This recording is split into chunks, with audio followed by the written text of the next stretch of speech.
हरे कृष्णा। तो क्या आप उनमें से हैं जो बोलते हैं कि भगवान होते ही नहीं हैं, और होते हैं तो कैसे होते हैं? और हम इसलिए नहीं मानते क्योंकि हमने भगवान को देखा ही नहीं है। तो क्या आप उनमें से हैं जो बोलते हैं कि भगवान होते ही नहीं हैं? तो आइए ये प्रसंग सुनते हैं। हरे कृष्णा। एक संत होते हैं जो गांव-गांव जाकर सत्संग किया करते थे और प्रभु की व्याख्या बयान करते थे।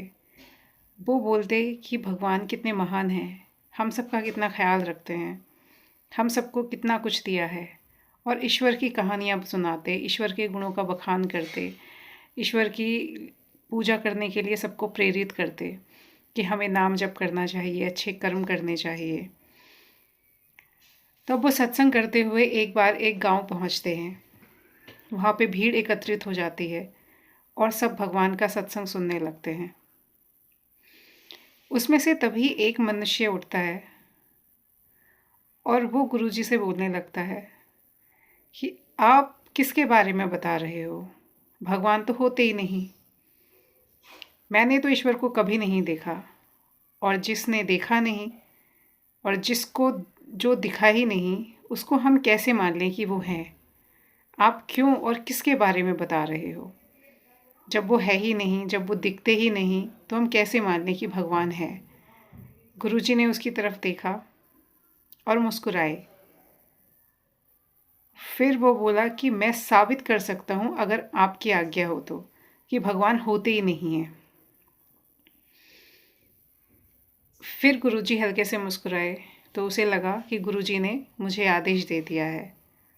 तो वहाँ पे जितनी भी भीड़ एकत्रित थी, तो वो भीड़ को बोलने लगा कि मैं साबित कर सकता हूँ कि भगवान नहीं होते, बस आप वो करिए जो मैं आपको बोलूँगा।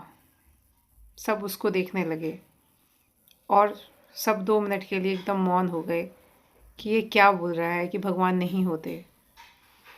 तो उसने बोला कि आप सब लोग आंखें बंद कर लीजिए, और आंखें बंद करने के बाद अपने मन में हाथी के बारे में सोचिए। हाथी कैसा होता है? सबने आंखें बंद कर ली और हाथी के बारे में सोचने लगे। फिर 1 मिनट बाद उसने बोला, अब आप घोड़े के बारे में सोचिए। फिर सब घोड़े के बारे में सोचने लगे। फिर उसने बोला, अब आप सब किसी फल, सेब के बारे में सोचिए। सेब कैसा होता है? सब सेब के बारे में सोचने लगे। कुछ मिनट व्यतीत हुए। फिर उसने बोला कि अब सब अपनी आंखें खोल लीजिए। सबने अपनी आंखें खोली। फिर उसने पूछा सबसे कि अब आप मुझे बताइए कि हाथी कैसा था जब आप हाथी के बारे में सोच रहे थे। तो सबने बताया कि हाथी का आकार बहुत बड़ा था, उसके कान बहुत बड़े थे, एक सूंड थी, 4 पैर। फिर उसने घोड़े के बारे में पूछा, फिर सबने घोड़े के बारे में बताया। फिर उसने सेब के बारे में पूछा, सबने सेब के बारे में बताया, लाल रंग का कैसा फ्रूट था। तब उसने गुरुजी से कहा कि सबने हाथी के बारे में बताया, घोड़े के बारे में बताया, सेब के बारे में बताया, क्योंकि इनको, इन सभी को, इन सब ने देखा है।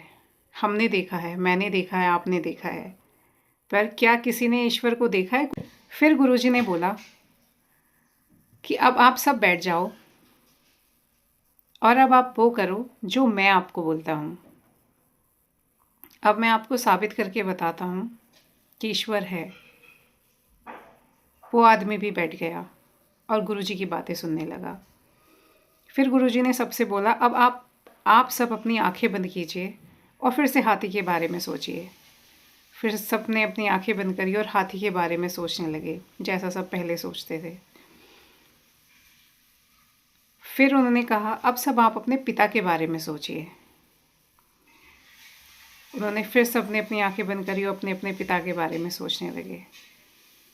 फिर गुरुजी ने बोला, अब सब अपनी आंखें खोलिए और मुझे बताओ कि हाथी कैसा था। सबने हाथी का वैसा ही रूप का वर्णन किया जैसे भी कुछ देर पहले किया था। फिर गुरुजी ने पूछा, अब सब अपने अपने पिता के बारे में बताओ। तो सब अपने पिता के बारे में बताने लगे। किसी के पिता 6 फुट के लंबे, किसी के पिता 4 फुट के, किसी के पिता काले, किसी के पिता गोरे। सब ने अपने पिता का अलग अलग रूप में वर्णन किया। किसी के पिता समान नहीं थे, हर किसी के पिता अलग थे। तब गुरुजी ने बताया कि जब आपके किसी के पिता एक समान नहीं हैं, तो वो तो इस अनंत ब्रह्मांड के पिता हैं। और हम सब वो तो अनंत हैं और हम सब उन्हीं की संतान हैं। हर एक चीज़ उन्हीं से उत्पन्न है